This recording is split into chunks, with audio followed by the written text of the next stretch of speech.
ایک شخص مسجد کی اذان سن کر مسجد میں آ گیا، نماز ادا کرنے لگا، تو اس نے اللہ تبارک و تعالیٰ کا حکم مانا، یعنی جو نماز کے لیے جو مسجد میں وہ آیا ہے اذان سن کر کے، یہ گویا ایسا ہے جیسے کہ اس نے اللہ تعالیٰ کے حکم کی تعمیل کی، اللہ تبارک و تعالیٰ کے حکم کو اس نے مانا، اس پر عمل کیا۔ اس لیے کہ جب اذان ہوتی ہے تو شیطان وسوسے ڈالتا ہے کہ چھوڑو کل سے پڑھنا نماز، یا نماز تو ہوتی ہی رہے گی، ابھی تو پوری عمر بچی ہے، وغیرہ وغیرہ۔ تو اپنے نفس کی بات نہیں مانا، اپنے نفس پر قابو رکھتے ہوئے، اپنے نفس کو مارتے ہوئے مسجد کے اندر داخل ہو گیا۔ کسی اللہ والے سے کسی نے پوچھا، جو شخص بے نمازی ہے اس کو نماز کب سے شروع کر دینی چاہیے؟ اس اللہ والے نے کہا کہ موت کے ایک دن پہلے سے نماز موت کے ایک دن پہلے سے نماز شروع کر دینی چاہیے۔ پھر اس نے کہا کہ یہ تو کسی کو پتہ نہیں کہ موت کب آئے گی سوائے اللہ اور اس کے رسول کے۔ کہا کہ سمجھ جاؤ پھر میں نے کیا جواب دیا ہے، کہ ہر دن نماز پڑھنا چاہیے، ہو سکتا ہے کوئی ایسا دن ہو جو آپ کو تو معلوم نہیں مگر وہ موت کا دن ہو، تو ہر دن نماز پڑھنی چاہیے، نماز کی پابندی کرنی چاہیے۔ اب نماز کی فضیلت پر آتے ہیں۔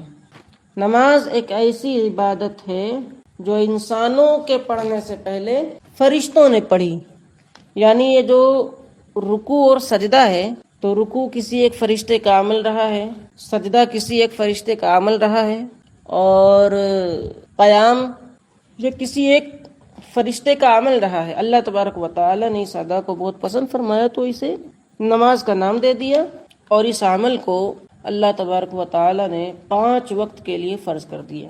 تو اس سے نماز کی اہمیت کا اندازہ ہوتا ہے کہ فرشتوں کا عمل انسانوں کو دیا گیا، جبکہ انسان سے بڑی مخلوق فرشتے ہوتے ہیں، تو اس سے نماز کی اہمیت کا بھی اندازہ ہوا، اور نمازی کی بھی اہمیت کا اندازہ ہوا کہ وہ فرشتوں والے عمل کر رہا ہے۔ اب یہ معاملہ تو رہا نماز کی اہمیت کا۔ اب نماز چھوڑنے پر عذاب کیا ہے، تو اس کے لیے اتنا جان لینا کافی ہے کہ وقت گزار کر سستی کے ساتھ نماز پڑھنے والا عذاب خداوندی کا مستحق ہوگا۔ یعنی جو نماز تو پڑھتا ہے مگر آخری وقت میں پڑھتا ہے، یا قضا کر کے پڑھتا ہے، یا کبھی پڑھتا ہے اور کبھی چھوڑ دیتا ہے، ایسا شخص بھی اللہ کے عذاب کا مستحق ہوگا، اور سخت عذاب کا مستحق ہوگا۔ تو آپ اندازہ لگائیے کہ جو نماز پڑھتا ہی نہیں ہے اس پر اللہ تبارک و تعالیٰ کا کتنا سخت عذاب نازل ہوگا، وہ کتنا مستحق ہوگا اللہ تعالیٰ کے عذاب کا، اس سے آپ اندازہ لگا سکتے ہیں۔ یعنی ایک شخص جو نماز روز پڑھتا ہے مگر کبھی فجر میں چھوڑ رہا ہے، کبھی عشاء میں چھوڑ رہا ہے، یا روز تو پڑھ رہا ہے اور قضا ہونے سے پہلے پڑھ رہا ہے مگر آخری وقت میں پڑھ رہا ہے، تو ایسے لوگ بھی عذاب خداوندی کے مستحق ہوں گے۔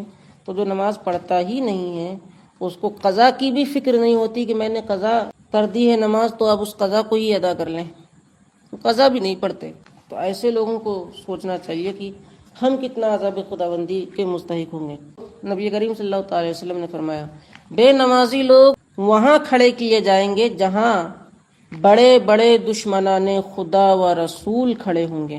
بڑے بڑے دشمنان خدا و رسول جہاں کھڑے ہوں گے، بے نمازی وہاں کھڑے کیے جائیں گے۔ بڑے بڑے دشمنان خدا و رسول کون ہیں؟ قارون، حامان، شداد، فرعون، یہ دشمنان خدا و رسول ہیں۔ قارون، حامان، شداد، فرعون، یہ سب کافر ہیں، اور کافروں کے مذہب میں نماز ہے ہی نہیں۔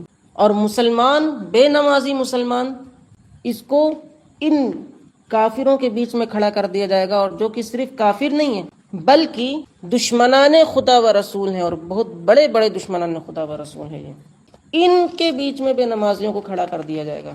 اس سے آپ اندازہ لگا سکتے ہیں کہ بے نمازی سے اللہ تبارک و تعالی کتنا ناراض ہوتا ہے۔ اللہ تبارک و تعالی خود کہہ رہا ہے کہ اپنے اعمال کو درست کرو، تمہیں اس کا ثواب ملے گا، اس نماز کے بدلے میں مقدر اچھے ہو جائیں گے۔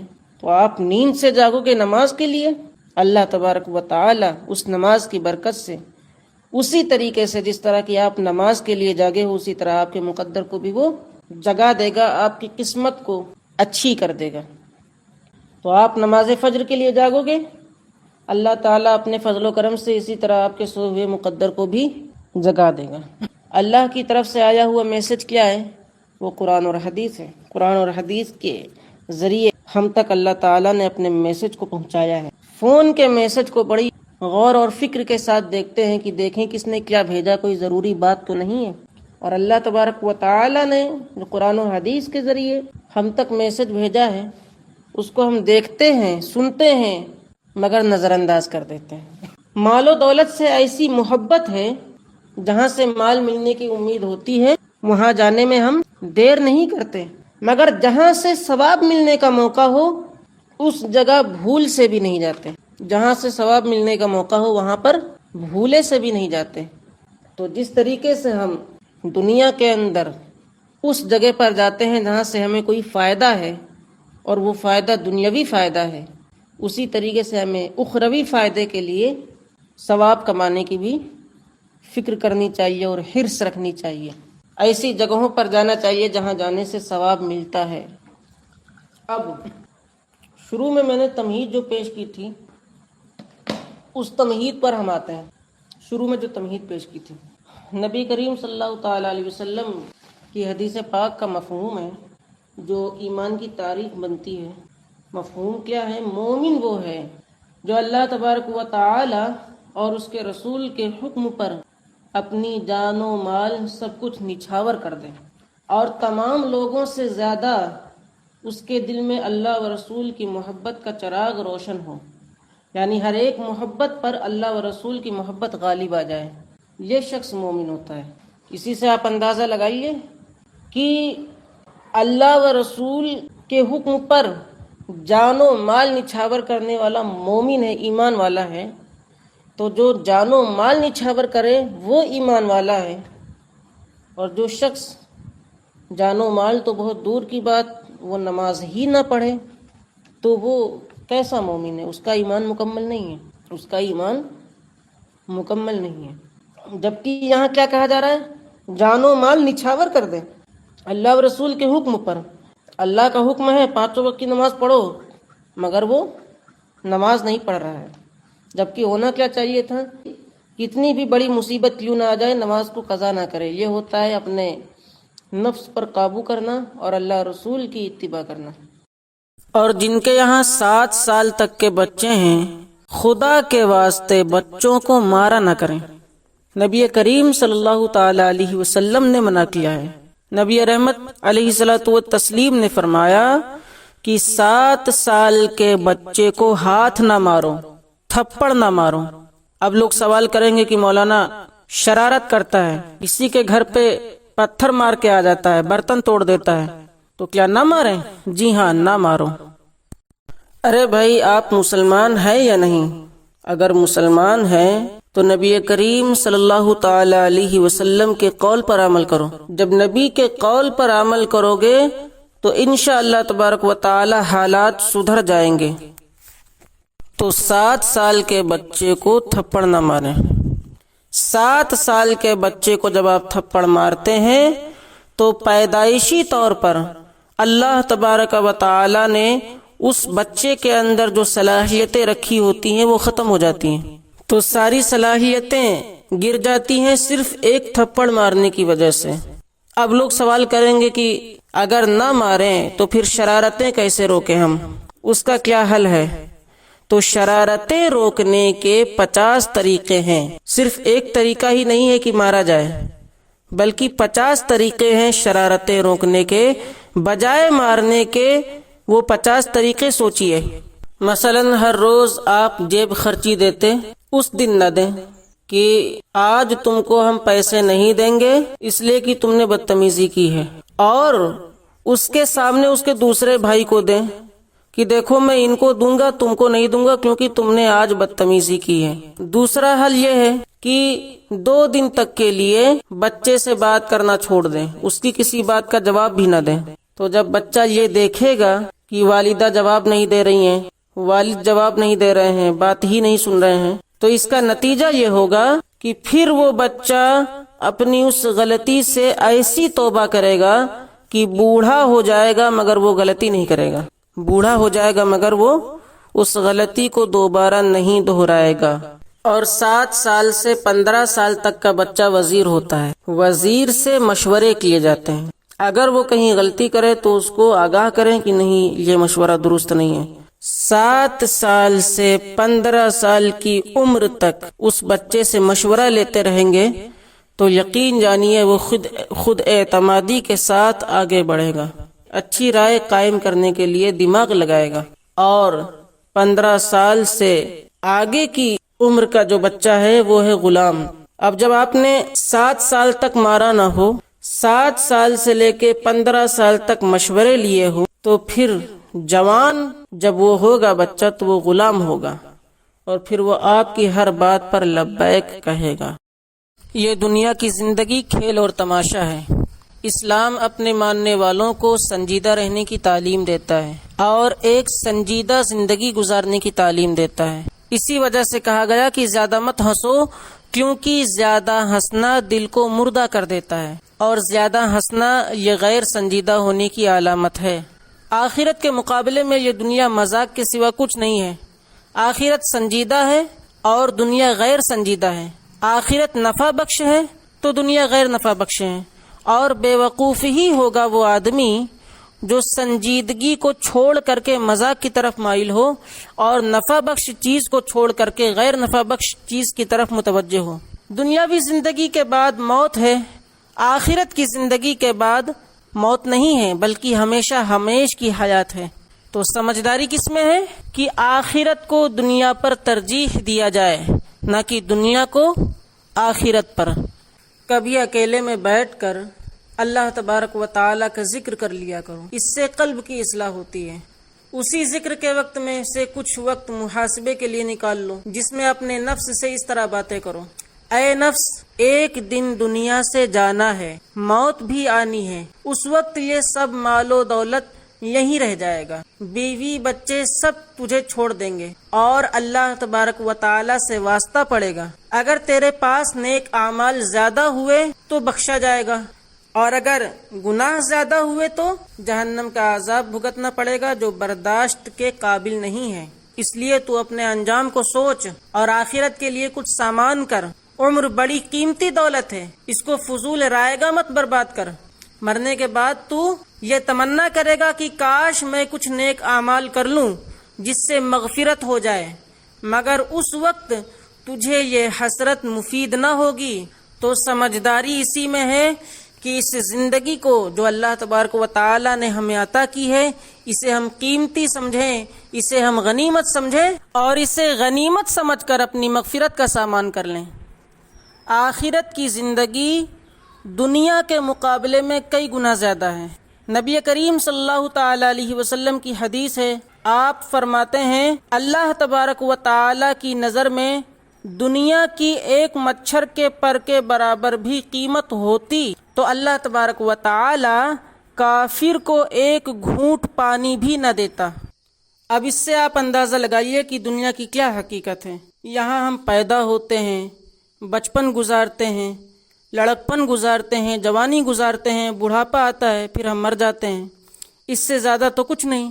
زیادہ سے زیادہ شادیاں ہو جاتی ہیں، بچے ہو جاتے ہیں، پراپرٹی بنا لیتے ہیں، زمین جائیداد خرید لیتے ہیں، اچھا مکان بنا لیتے ہیں، اچھی گاڑیاں خرید لیتے ہیں، اچھا کھا پی لیتے ہیں، نتیجہ آخر موت ہے۔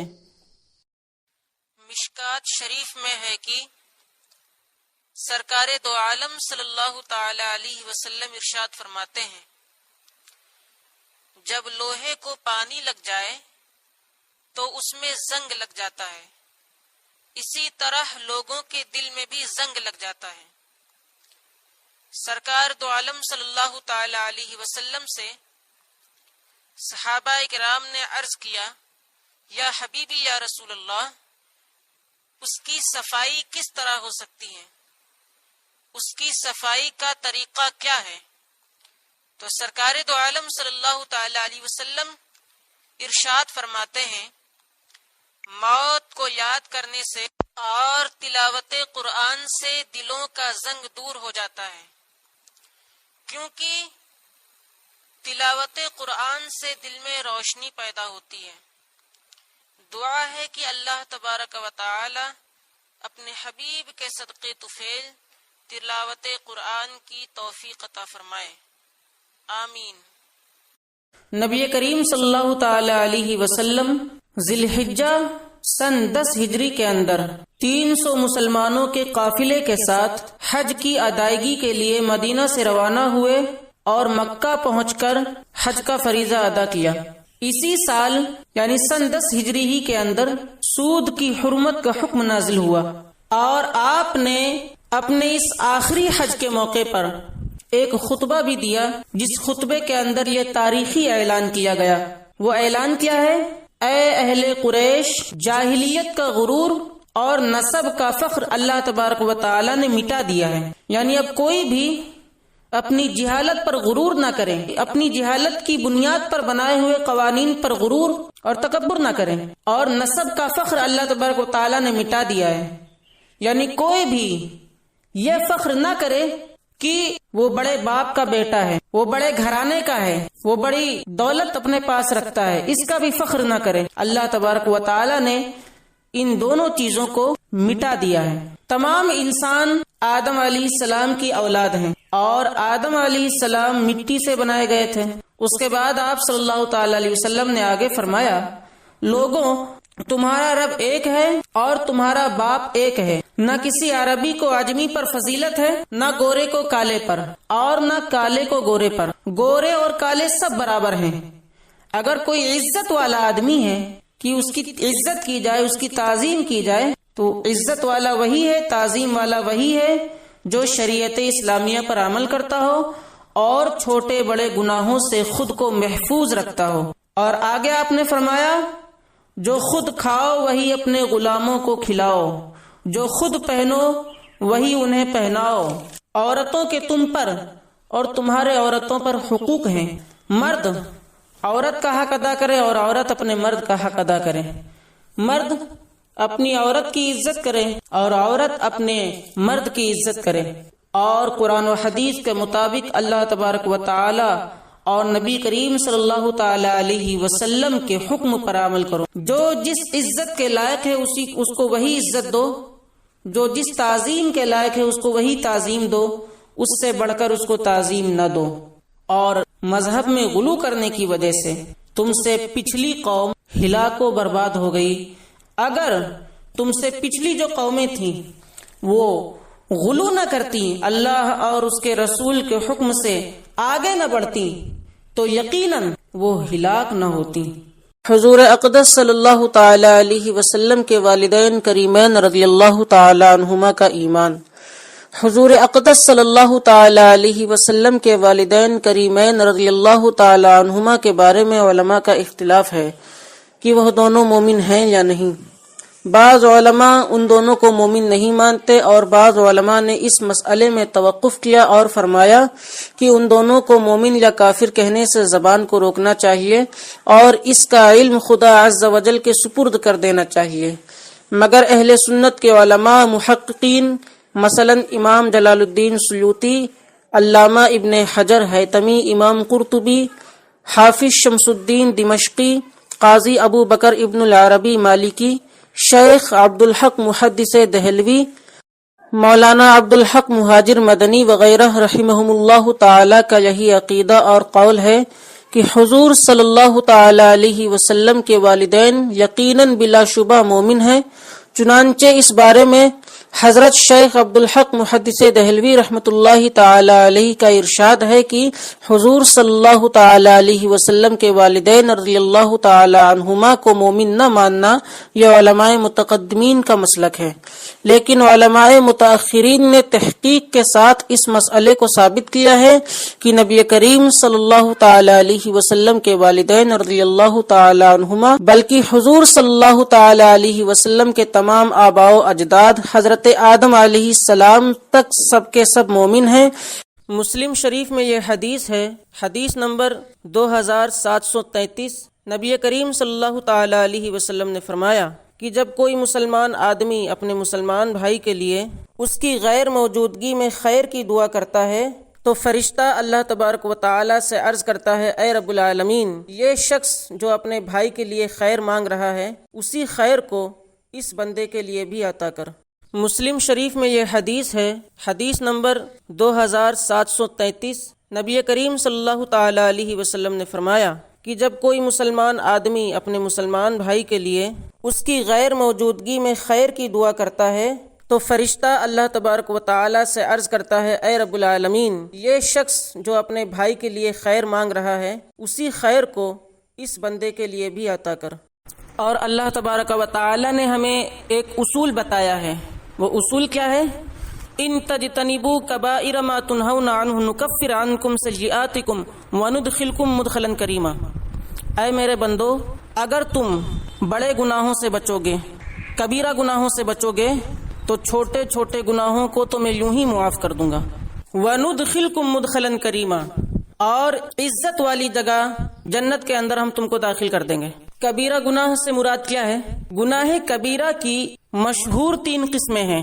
ایک تو یہ کہ جس کے اوپر قرآن و حدیث میں جہنم کی وعید آئی ہو، دوسرا یہ کہ جس کے اوپر قرآن و حدیث میں لعنت کی گئی ہو، یا جس کے کرنے والے کے اوپر قرآن و حدیث میں یہ آیا ہو کہ یہ کام کرنے والا جنت میں نہیں جائے گا۔ یہ سارے کے سارے کام کبیرہ گناہوں میں آتے ہیں۔ کبیرہ گناہ کتنے ہیں اس کی کوئی متعین تعداد نہیں ہے۔ بعض اہل علم حضرات نے گناہ کبیرہ کے ٹاپک پر کتابیں لکھی ہیں، آپ حضرات ان کتابوں کا مطالعہ کر سکتے ہیں۔ بہرحال کبیرہ گناہوں سے ہم بچیں گے تو اللہ تبارک و تعالی اپنے فضل و کرم سے ہمارے چھوٹے چھوٹے گناہوں کو بھی معاف فرما دے گا۔ وقال الذين كفروا لا تسمعوا لهذا القرآن والغوا فيه لعلكم تغلبون فلنذيقن الذين كفروا عذابا شديدا ولنجزينهم أسوأ الذي كانوا يعملون ذلك جزاء أعداء الله النار لهم فيها دار الخلد جزاء بما كانوا بآياتنا يجحدون وقال الذين كفروا ربنا أرنا الذين أضلانا من الجن والإنس نجعلهما تحت أقدامنا ليكونا من الأسفلين إن الذين قالوا ربنا الله ثم استقاموا تتنزل عليهم الملائكة ألا تخافوا ولا تحزنوا وأبشروا بالجنة التي كنتم توعدون نحن أولياؤكم في الحياة الدنيا وفي الآخرة وَلَكُمْ فِيهَا مَا تَشْتَهِي أَنفُسُكُمْ وَلَكُمْ فِيهَا مَا تَدَّعُونَ نُزُلًا مِّنْ غَفُورٍ رَّحِيمٍ۔ محترم ناظرین، کیا آپ جانتے ہیں کہ جنت کے کتنے دروازے ہیں اور سب سے پہلے جنت کے دروازے کن کے لیے کھولے جائیں گے؟ آئیے دیکھتے ہیں۔ پہلی چیز، جنت کے 8 دروازے ہیں، جن میں بعض دروازوں کے نام یہ ہیں: باب الریان، باب ایمن، باب الصلاح، باب الجہاد، باب الصدقہ۔ یہ دروازے جنتیوں کے لیے فرشتے کھولیں گے، اور جب جنتی جنت میں داخل ہوں گے فرشتے انہیں سلامتی کی دعا بھی کریں گے، اور سب سے پہلے جنت کے دروازے نبی کریم صلی اللہ تعالی علیہ وسلم کے لیے کھولے جائیں گے۔ ناظرین کرام، اسلام نے ہمیں نیک اعمال پر ابھارا ہے۔ جو بندہ اپنی زندگی کے اندر نیک کام کرتا ہے وہ اس کا فائدہ دنیا اور آخرت دونوں جگہ پاتا ہے۔ اسلام یہ ایک ایسا دین ہے جو بالکل آسان ہے۔ نبی کریم صلی اللہ تعالی علیہ وسلم نے یہ بات بیان فرمائی ہے کہ ان الدین یسر، دین آسان ہے۔ یہ دین اس طور پر بھی آسان ہے کہ اس نے اپنے ماننے والوں کو اس بات کی ترغیب دلائی ہے کہ جو بندہ اپنے اس دین پر عمل کرے گا اس کے لیے جنت ہے۔ اللہ تبارک و تعالی نے اپنے فضل و کرم سے ہمارے لیے بعض ایسے اعمال بتلائے ہیں، بعض ایسے اعمال ہمارے لیے وضع کیے ہیں، بیان فرمائے ہیں، جو اعمال عمل کے اعتبار سے انجام دینے کے اعتبار سے بہت ہی معمولی ہیں، مگر ان کا ثواب، ان کا بدلہ اللہ تبارک و تعالی نے بہت بڑا رکھا ہے۔ تو آئیے دیکھتے ہیں کہ وہ اعمال کون سے اعمال ہیں۔ ناظرین کرام، اسلام نے بہت سے اعمال کی طرف ہماری رہنمائی فرمائی ہے۔ بعض ایسے اعمال ہیں کہ بندہ مومن اگر صدق دل سے ان کو ادا کر لیتا ہے تو وہ جہنم کی آگ سے بچ جاتا ہے۔ نبی کریم صلی اللہ تعالی علیہ وسلم فرماتے ہیں، صحیح بخاری اور مسلم کی روایت ہے کہ اے لوگو، تم جہنم کی آگ سے بچو اگرچہ کھجور کا آدھا حصہ ہی اللہ تبارک و تعالی کی راہ میں صدقہ کر کے ہی کیوں نہ ہو۔ ایک بندہ، اس کے پاس اگر مال ہو تو وہ اپنے مال کو اللہ کی راہ میں خرچ کرے، اور اگر اس کے پاس مال بھی نہ ہو، یہاں تک کہ کھجور کا آدھا حصہ بھی اس کے پاس نہ ہو کہ اسے اللہ کی راہ میں خرچ کر سکے، تو نبی کریم صلی اللہ تعالی علیہ وسلم فرماتے ہیں فَإِن لَّمْ تَجِدُوا فَبِكَلِمَةٍ طَيِّبَةٍ، اگر تمہارے پاس کھجور کا آدھا حصہ بھی نہ ہو تو تم جو ہے اچھی گفتگو کے ذریعے اپنے آپ کو جہنم کی آگ سے بچا لو۔ ناظرین کرام، آپ غور کریں، یہاں اللہ تبارک و تعالی کے پیارے حبیب علیہ الصلاۃ والسلام ایک چھوٹے سے عمل کی طرف میری اور آپ کی رہنمائی فرما رہے ہیں کہ ہم اللہ تبارک و تعالی کی راہ میں صدقہ کریں۔ اگر ہمارے پاس پیسہ نہ ہو، اگر ہمارے پاس اللہ کی راہ میں دینے کے لیے کچھ اور چیز نہ ہو، تو آپ نے یہاں تک کہ یہ بات بیان فرمائی کہ آپ اچھی گفتگو کے ذریعے، اچھے اعمال کے ذریعے، اچھی بات کے ذریعے اپنے آپ کو جہنم سے بچا لیا کرو۔ ناظرین کرام، یہ زبان اللہ تبارک و تعالی کی بڑی عظیم نعمت ہے۔ اگر اس زبان کا میں اور آپ صحیح استعمال کریں گے تو یقین جان لیں ہمارا جنت کے اندر جانا طے ہو جائے گا۔ نبی کریم صلی اللہ تعالی علیہ وسلم نے فرمایا، جو بندہ مجھے دو چیزوں کی ضمانت دے دے، ایک زبان جو دو جبڑوں کے بیچ میں ہے، اور دوسری وہ جو دو پیروں کے درمیان کی جگہ ہے، یعنی شرمگاہ، تو جو بندہ ان دونوں چیزوں کا صحیح استعمال کرے گا تو میں اس کو جنت کی بشارت دیتا ہوں۔ تو اس حدیث پاک سے معلوم ہوا کہ اگر ہم اپنے سنی مسلمان بھائیوں کے ساتھ صحیح بولیں گے، اچھی گفتگو کریں گے، تو یقیناً جہاں یہ جہنم سے بچنے کا ذریعہ ہے، وہیں جنت میں جانے کا بھی ذریعہ ہے۔ مگر ناظرین کرام، آج ہماری حالت کیا ہے؟ ہماری زبان سے نکلنے والی گفتگو کیسی ہے؟ آج ہم جب بولتے ہیں تو سامنے والے کے دل کو توڑ دیتے ہیں۔ آج ہم گفتگو کرتے ہیں تو سامنے والے کی حیثیت کو ہم ختم کر دیتے ہیں۔ یہ ہماری زبان کا غلط استعمال یقیناً ہمیں جہنم تک لے جا سکتا ہے۔ لہذا ان دو حدیثوں کے اندر نبی کریم صلی اللہ تعالی علیہ وسلم نے ہمیں یہی پیغام دیا ہے کہ ہم اپنی زبان کا صحیح استعمال کریں۔ ناظرین کرام، یہاں میں ایک بات کی طرف آپ کی رہنمائی کرنا مناسب سمجھتا ہوں۔ اللہ کے نبی علیہ الصلاۃ والسلام نے ان دو حدیثوں کے اندر جہنم سے بچنے کی بات بھی فرمائی اور جنت میں داخل ہونے کا ذریعہ بھی بتلایا۔ اگر میں اور آپ اس زبان کا صحیح استعمال کر لیں گے تو یقیناً ہمارے لیے جنت میں جانا آسان ہو جائے گا۔ اور یہ بات آپ یاد رکھیے، جو بندہ جنت میں داخل ہو گیا اور جس بندے کو جہنم سے دور کر دیا گیا، تو اس زمین کا سب سے کامیاب اور فلاح پانے والا آدمی وہ ہے۔ قرآن کہتا ہے فَمَنْ زُحْزِحَ عَنِ النَّارِ وَأُدْخِلَ الْجَنَّةَ فَقَدْ فَازَ، جس بندے کو جہنم سے دور کر دیا گیا اور جس کو جنت کے اندر داخل کر دیا گیا، وہ بندہ کامیاب ہے۔ تو قرآن گواہی دے رہا ہے کہ ہم کامیاب بن سکتے ہیں۔ اور کامیاب ہم کب بن سکتے ہیں؟ جب ہم اسلامی تعلیمات پر عمل کریں گے۔ اللہ تبارک و تعالی کی بارگاہ میں دعا ہے کہ اللہ تبارک و تعالی ہمیں کہنے اور سننے سے زیادہ عمل کی توفیق عطا فرمائے۔ وآخر دعوانا ان الحمد للہ رب العالمین۔ ایک اور بات بتا دوں کہ فرض اور واجب میں کوئی فرق نہیں ہوتا، جتنا ضروری فرض ہے اتنا ہی ضروری واجب ہے۔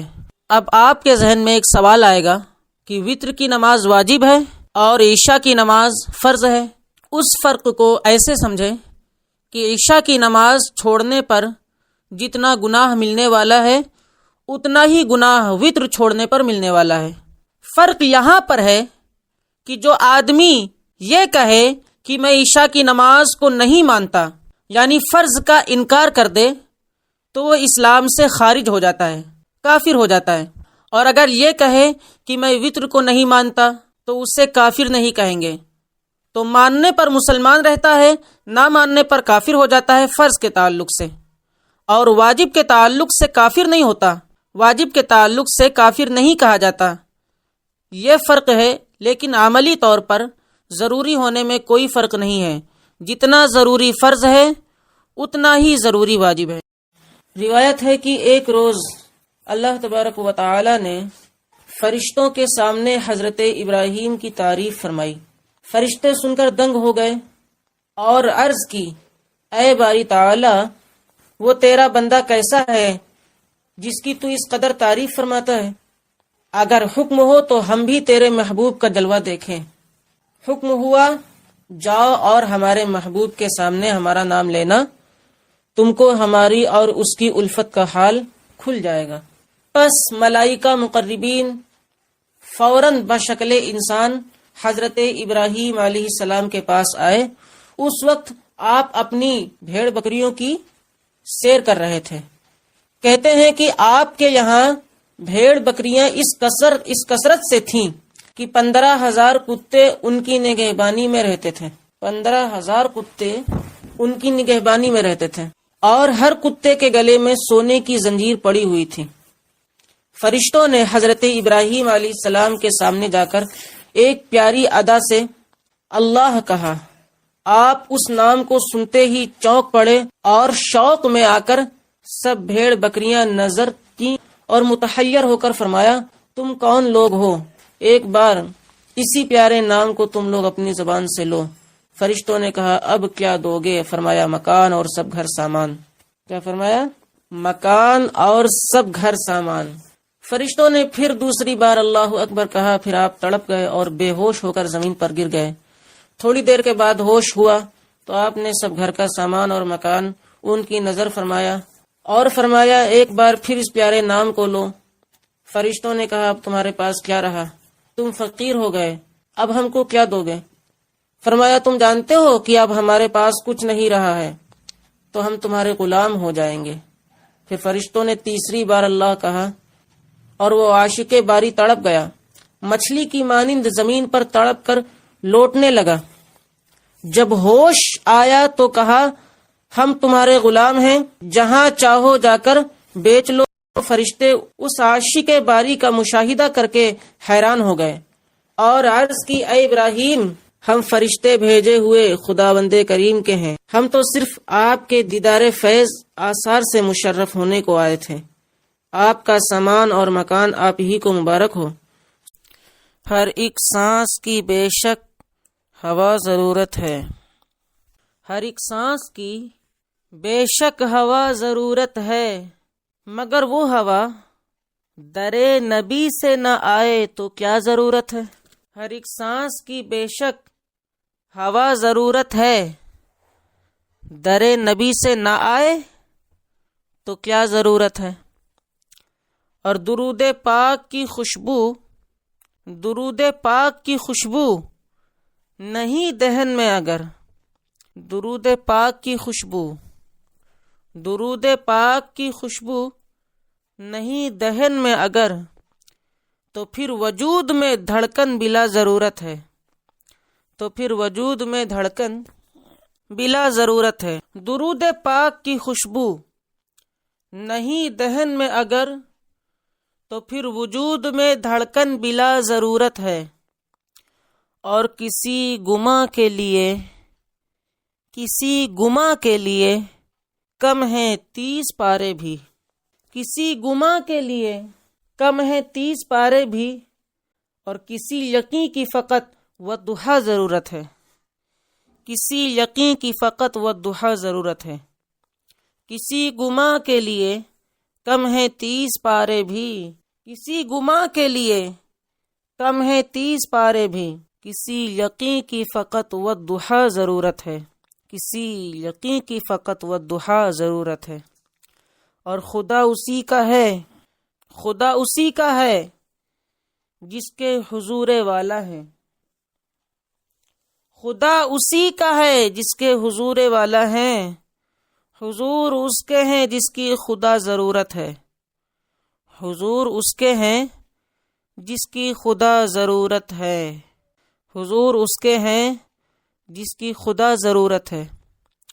اور کتاب عشق میں نعت نبی ہے وہ سورہ، کتاب عشق میں نعت نبی ہے وہ سورہ، نماز عشق میں جس کی صدا ضرورت ہے، کتاب عشق میں نعت نبی ہے وہ سورہ، نماز عشق میں جس کی صدا ضرورت ہے، نماز عشق میں جس کی صدا ضرورت ہے۔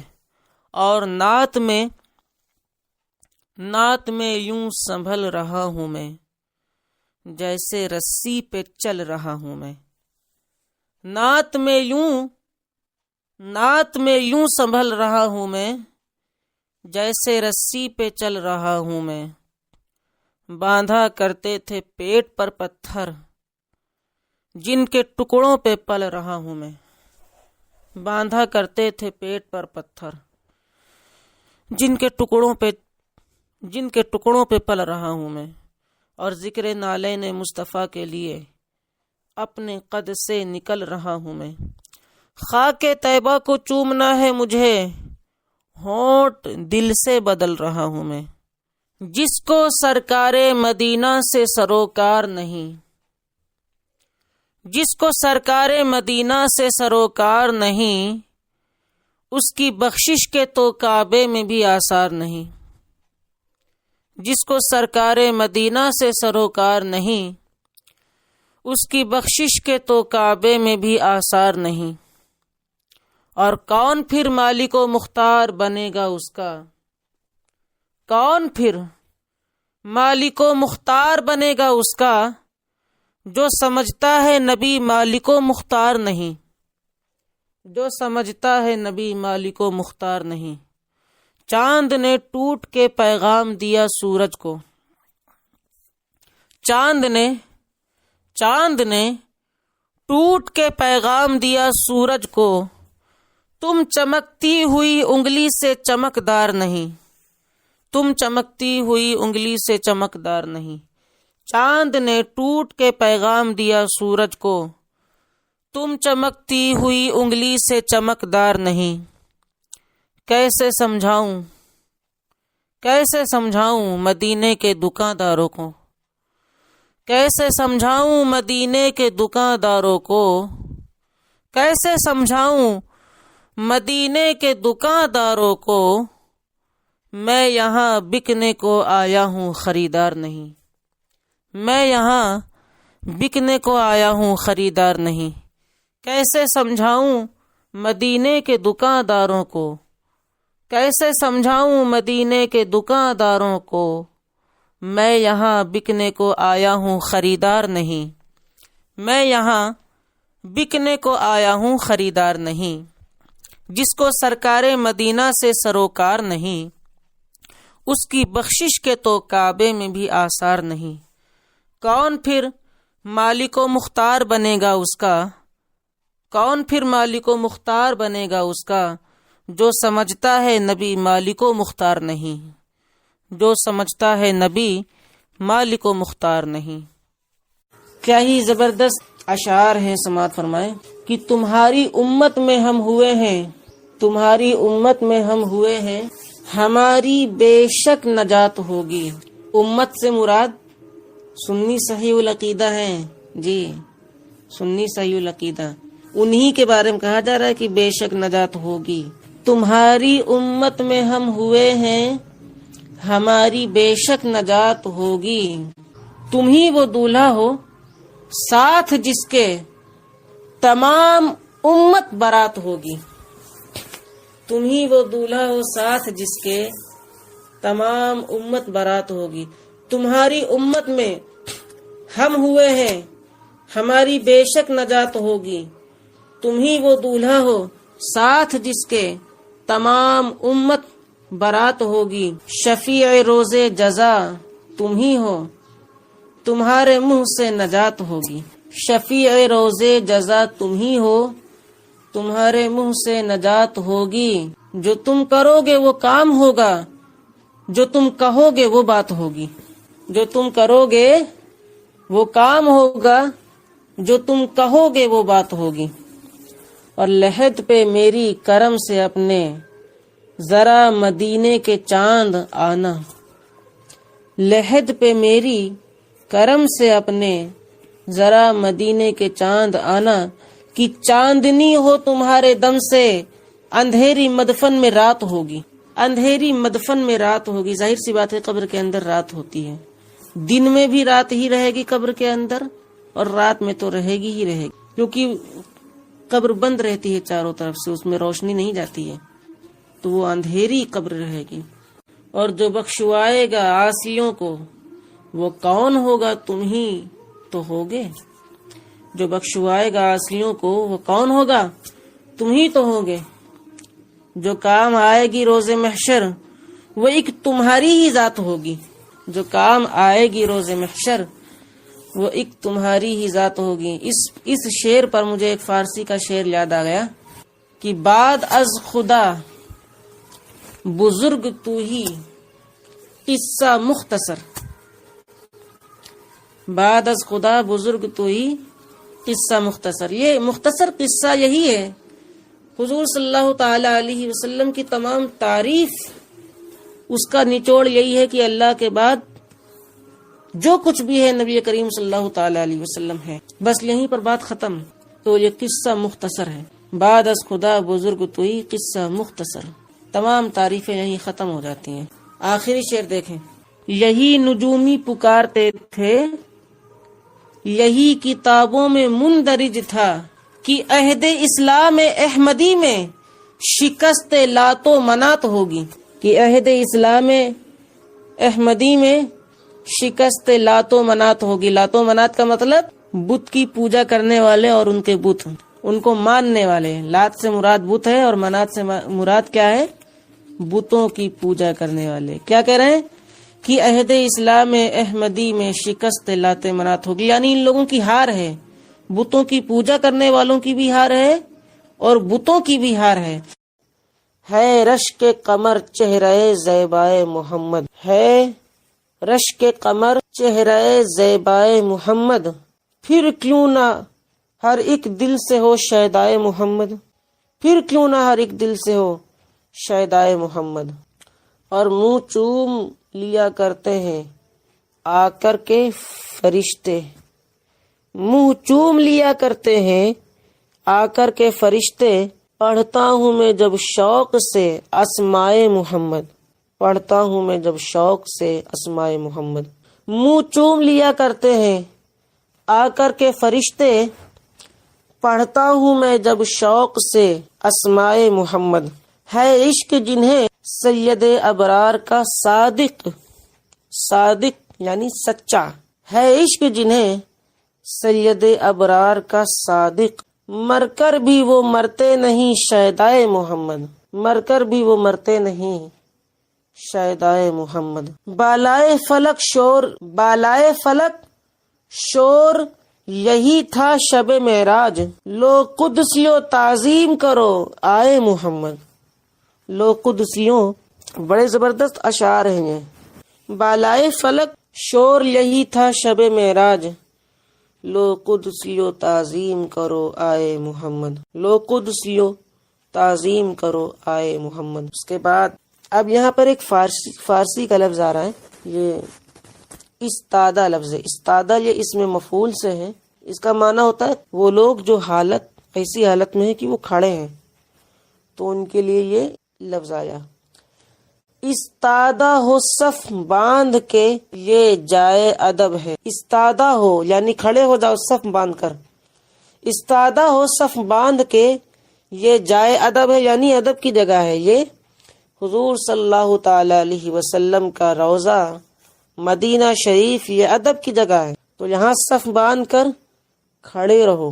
آگے کیا کریں؟ استادہ ہو صف باندھ کے یہ جائے ادب ہے، ہوشیار ہو تشریف یہاں لائے محمد، ہوشیار ہو تشریف یہاں لائے محمد۔ بڑی ذمہ داری سے یہ اشعار کہے گئے، اس کا ایک بھی شعر خلاف قرآن و حدیث نہیں ہے، اور مجھے بڑا مزہ آ رہا ہے یہ اشعار پڑھ کر کے۔ آگے دیکھیں، کیوں کرنا اسے چوم کے آنکھوں سے لگائیں، جس سنگ میں ہو نقش کفے پائے محمد، کہتے ہوئے قبروں سے اٹھیں گے یہی مردے، اللہ اللہ ہمیں دکھلا رخ زیبائے محمد۔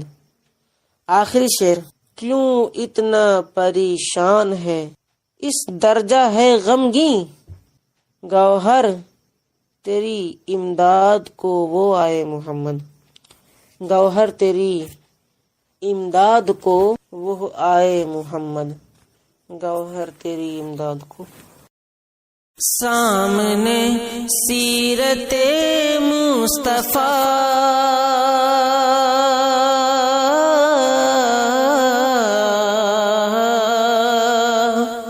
سامنے سیرت مصطفیٰ سامنے سامنے سامنے سامنے سامنے سامنے سیرت مصطفیٰ، درس ہے رہبری کے لیے، سامنے سیرت مصطفیٰ، درس ہے رہبری کے لیے، سامنے سیرت مصطفیٰ،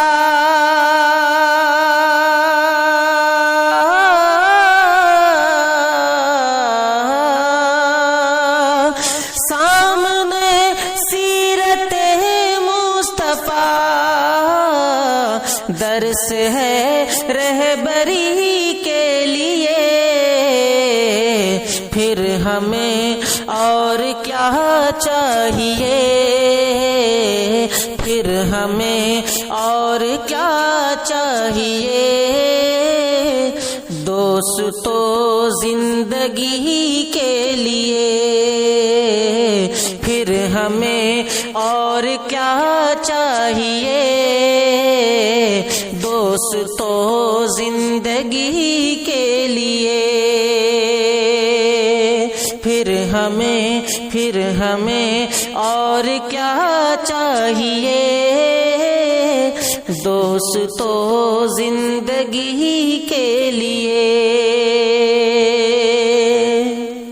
اور یہ بھی شعر دیکھیں کہ پاس آنے کو کچھ بھی نہیں، ہاتھ آنے کو کچھ بھی نہیں، بس ملے گی تو 2 گز زمین، ہاتھ آنے کو کچھ بھی نہیں، بس ملے گی تو 2 گز زمین، جان پھر کیوں پریشان ہے، جان پھر کیوں پریشان ہے، آدمی آدمی کے لیے، جان پھر کیوں پریشان ہے، آدمی آدمی کے لیے، جان پھر کیوں پریشان ہے، آدمی آدمی کے لیے، کر یقین تو پر کیسا ہوگا اندھیرا وہ گھر،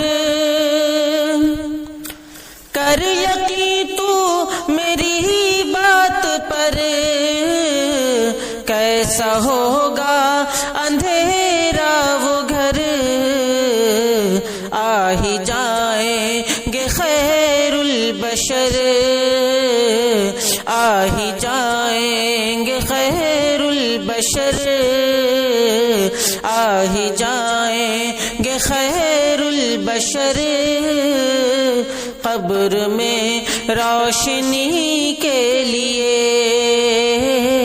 آ ہی جائیں گے خیر البشر، قبر میں روشنی کے لیے۔ حشر میں ہم کہاں تم کہاں، حشر میں ہم کہاں تم کہاں، جب نہ ہوگا کوئی مہربان، حشر میں ہم کہاں تم کہاں، جب نہ ہوگا کوئی مہربان، بن کے رحمت حضور آئیں گے، بن کے رحمت حضور آئیں گے، اپنے ہر امتی کے لیے بن کے رحمت حضور آئیں گے، اپنے ہر امتی کے لیے، سامنے سیرت مصطفیٰ درس ہے رہبری کے لیے، سامنے سیرت مصطفیٰ درس ہے رہبری کے لیے، پھر ہمیں اور کیا چاہیے دوستو زندگی کے لیے۔ ایک صاحب کا سوال ہے، زید اپنی لڑکی کا نکاح کسی دیوبندی سے کر رہا ہے یا کرنے والا ہے، تو کیا بکر کا اس شادی میں اور اس ولیمے میں شریک ہونا یہ جائز ہے؟ اس کا سیدھا سا جواب یہی ہے، خوش عقیدہ کا بد عقیدہ سے نکاح ہوتا ہی نہیں ہے۔ نکاح کے لیے دونوں کا سنی صحیح العقیدہ مسلمان ہونا یہ شرط ہے، اور یہ تمام کے تمام جو یہ بات جانتے ہیں کہ بدعقیدہ سے نکاح ہو رہا ہے پھر بھی اس نکاح میں شریک ہو رہے ہیں، تو یہ تمام کے تمام شریعت اسلامیہ میں زنا کے دلال کہلائیں گے، لہذا ایسی دعوت میں جانا جائز نہیں ہے، حرام ہے، سخت حرام ہے۔ ایسی دعوت میں نہ جانا فرض ہے، اور ایسی دعوت کا بائیکاٹ کرنا یہ لازم ہے، ضروری ہے۔ واللہ تعالی اعلم۔ ایک سوال یہ کیا گیا ہے کہ ناف ستر عورت میں داخل ہے کہ نہیں، اور اگر یہ ستر عورت میں داخل نہیں ہے تو پھر ستر عورت کی ابتدا کہاں سے ہوتی ہے؟ اس کا جواب یہ ہے کہ ستر عورت ناف کے ٹھیک نیچے سے شروع ہوتا ہے، تو عند تحقیق یہ ہے کہ ناف ستر عورت میں داخل نہیں ہے، ہاں مگر گھٹنا جو ہے یہ ستر عورت میں داخل ہے، اس لیے گھٹنے کو چھپانا فرض ہے۔ ایک سوال یہ بھی کیا گیا ہے کہ ہر نماز کے بعد جو دعا ہوتی ہے، امام صاحب جو دعا کرتے ہیں، تو ان دعاؤں میں بد مذہبوں کا رد کرنا کیسا ہے؟ جواب اس کا یہ ہے کہ نماز کے بعد دعا ہو یا خطاب ہو یا عام گفتگو ہو، جہاں کہیں بھی چلتے پھرتے بات آ جائے بد مذہبوں کی، وہاں بد مذہبوں کا رد کرنا واجب ہے، اور اس طور پر جہاں مسلمانوں کا میل جول بد مذہبوں سے ہے وہاں یہ دعا کرنا کہ یا اللہ ہمیں وہابیوں سے، رافضیوں سے، دیوبندیوں سے، غیر مقلدین سے بچا، یقیناً جائز اور صحیح و درست ہے۔ واللہ تعالی عالم۔ ایک صاحب کا سوال ہے کہ بچہ اگر مرا ہوا پیدا ہوا ہے تو اس کے لیے ہم فاتحہ وغیرہ کرا سکتے ہیں کہ نہیں؟ اس کا جواب یہ ہے کہ بچے کے لیے فاتحہ کرانا ضروری نہیں ہے، کرائیں تو اس معنی میں کرا سکتے ہیں کہ اس بچے کو اپنی نجات کا ذریعہ بنائیں۔ واللہ تعالی عالم۔